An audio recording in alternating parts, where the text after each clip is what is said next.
ಸಮಾಜದಲ್ಲಿ ಕೆಲವೊಂದು ಅನಿಷ್ಟ ಪದ್ಧತಿಗಳು ಇಂದಿಗೂ ಸಹ ಜೀವಂತವಾಗಿದೆ. ಅಂತಹ ಅನಿಷ್ಟ ಪದ್ಧತಿಗಳಲ್ಲಿ ದೇವದಾಸಿ ಪದ್ಧತಿ ಕೂಡ ಒಂದು.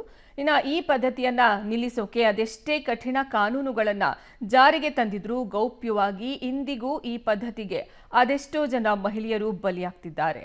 ಇದಕ್ಕೆ ಇದೀಗ ಬಳ್ಳಾರಿ ಜಿಲ್ಲೆಯ ಮತ್ತೊಂದು ಘಟನೆ ಸೇರ್ಪಡೆಯಾಗಿದೆ. ಈ ಕುರಿತ ಒಂದು ವರದಿ ಇಲ್ಲಿದೆ. ಆಧುನಿಕ ಯುಗದಲ್ಲೂ ಜೀವಂತವಾಗಿದೆಯಾ ದೇವದಾಸಿ ಪದ್ಧತಿ?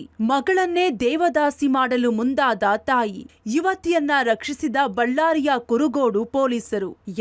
ಕುಟುಂಬಸ್ಥರಿಂದಲೇ ದೇವದಾಸಿ ಪದ್ಧತಿಗೆ ದೂಡಲಾಗುತ್ತಿದ್ದ ಯುವತಿಯನ್ನ ಬಳ್ಳಾರಿ ಜಿಲ್ಲೆಯ ಕುರುಗೋಡು ಪೊಲೀಸರು ರಕ್ಷಿಸಿದ್ದು, ಯುವತಿ ಪ್ರೀತಿಸಿದ್ದ ಯುವಕನ ಜೊತೆಗೆ ವಿವಾಹ ಮಾಡಿಸಿರುವ ಘಟನೆ ಬೆಳಕಿಗೆ ಬಂದಿದೆ. ಕುರುಗೋಡು ತಾಲೂಕಿನ ವದ್ದಟ್ಟಿ ಕ್ರಾಸ್ನ ಯುವತಿ ತನ್ನದೇ ಗ್ರಾಮದ ಯುವಕನನ್ನ ಪ್ರೀತಿಸುತ್ತಿದ್ದಳು.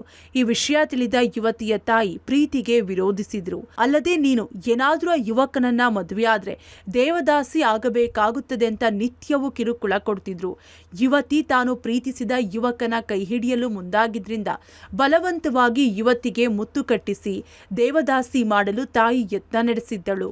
ಆದರೆ ತಾಯಿಯ ನಡೆಯಿಂದ ಕಂಗೆಟ್ಟಿದ್ದ ಯುವತಿ ದೇವದಾಸಿ ವಿಮೋಚನಾ ಸಂಘಟನೆ ಮೂಲಕ ಠಾಣೆ ಮೆಟ್ಟಿಲೇರಿದ್ದಳು. ದೇವದಾಸಿ ಪದ್ಧತಿ ಅಂದ್ರೆ ಅನಷ್ಟ ಪದ್ಧತಿ. ನಮಗೂ ಚಿಕ್ಕ ವಯಸ್ಸಿಗೆ ದೇವದಾಸಿ ಬಿಟ್ಟಿರೋದ್ರಿಂದ ಈ ದೇವದಾಸರ ಕಷ್ಟ ಸುಖ ಏನಂತ ಗೊತ್ತಿದ್ದು ನಾವು ದೇವದಾಸಿ ಪದ್ಧತಿ ಬಿಡಬಾರ್ದಂತೇಳಿ ಪ್ರತಿಯೊಂದು ಹಳ್ಳಿಯಲ್ಲಿ ಹೋಗಿ ಮಾಹಿತಿ ಎಲ್ಲ ನೀಡಿದ್ದೀವಿ.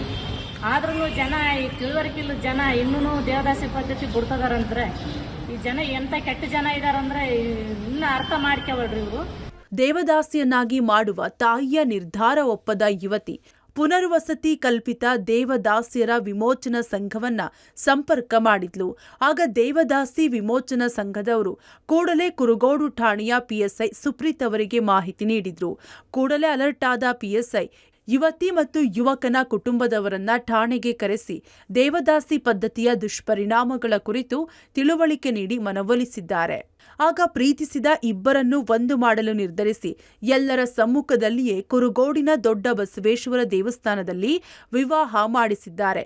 ಈ ಮೂಲಕ ದೇವದಾಸಿ ಪದ್ಧತಿಗೆ ತಳ್ಳಲ್ಪಡ್ತಿದ್ದ ಯುವತಿಯನ್ನ ರಕ್ಷಿಸಿ ತಾನು ಪ್ರೀತಿಸಿದ ಯುವಕನ ಕೈ ಹಿಡಿಯುವಂತೆ ಮಾಡಿದ್ದಾರೆ.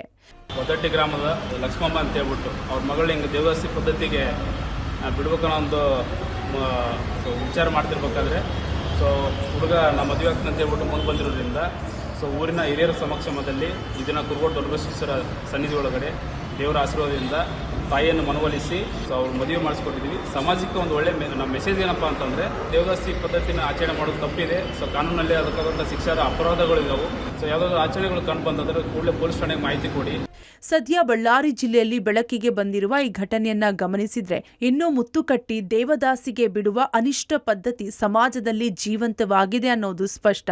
ಈ ಪದ್ಧತಿಯನ್ನ ತಡೆಗಟ್ಟಲು ಸರ್ಕಾರ ಕಾಯ್ದೆ ಕಟ್ಟಳೆಗಳನ್ನ ಜಾರಿ ಮಾಡಿದ್ರೂ ತೆರೆಮರೆಯಲ್ಲಿ ಇನ್ನೂ ಜೀವಂತವಾಗಿದೆ. ಆದರೆ ಹೆಣ್ಣು ಹೆತ್ತು ದೇವರ ಹೆಸರಿನಲ್ಲಿ ಮುತ್ತು ಕಟ್ಟುವ ಕೆಟ್ಟ ಪದ್ಧತಿ ಅನುಸರಿಸುವ ಕೆಲ ಪೋಷಕರಿಗೆ ಅದ್ಯಾವಾಗ ಬುದ್ಧಿ ಬರುತ್ತೋ ಗೊತ್ತಿಲ್ಲ. Amaresh L K, Homminala, public TV, Ballari.